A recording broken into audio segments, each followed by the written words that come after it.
So it's April of their 2-year-old year. Wes, what are you sort of working on this time of the year?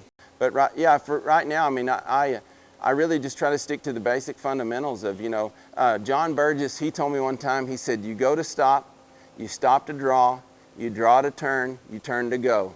You go to stop, you stop to draw, you draw to turn, you turn to go.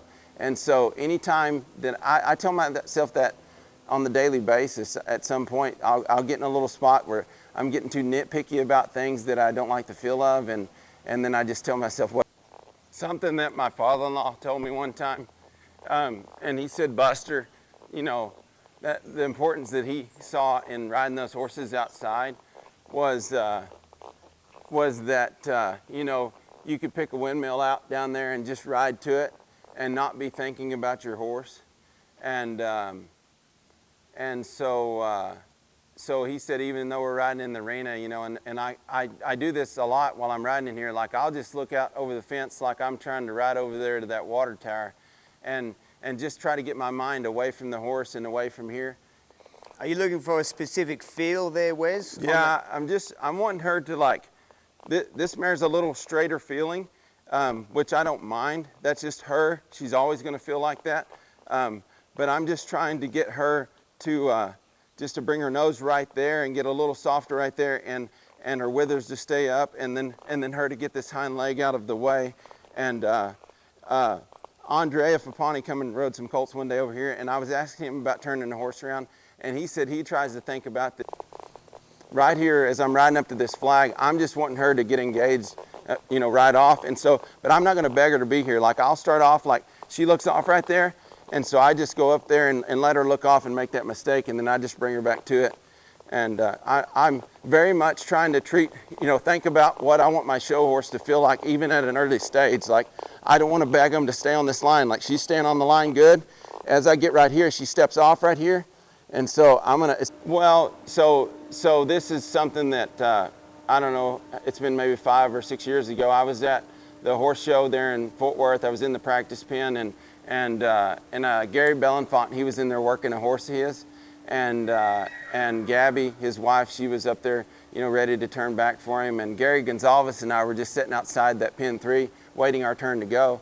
And so Gary, he goes and cuts his first cow, walks up there, and that cow stands still, and he puts his hand down, and when he does, that cow's not going anywhere, just stands there. And he even puts his hand up for Gabby to stand still, and she's on like a 27-year-old gelded turnback horse of his that is not in any way going to move unless you make him. But he just told her to be real still, and so then he just sits there and stares the whole through that cow, and this cow don't move for a minute. And then finally the cow walks off over here, and Gary walks up over there. Cow stops again. He gets real still with the cow and sits there. And by this time, Gary Gonzalez and I are looking at each other kind of grinning like, we'd like to work sometime today. And so he quits that cow, goes in and cuts him another one, and does the exact same thing on another cow.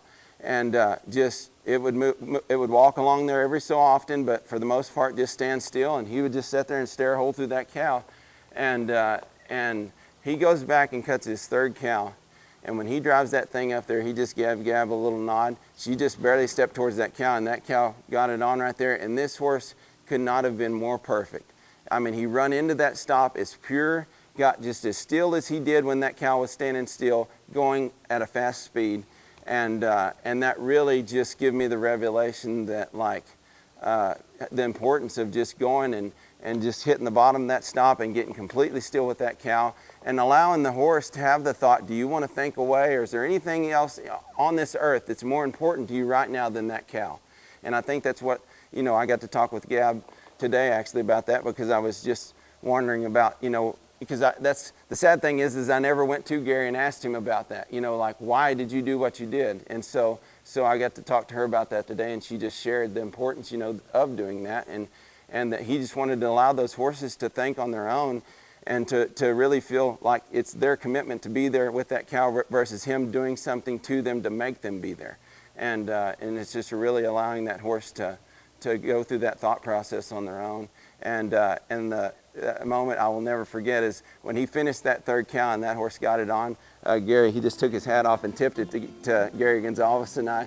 and just kind of like, boys, that's how it's supposed to be done. And I think he was right. By what I saw that day, I think that is how it's supposed to be done.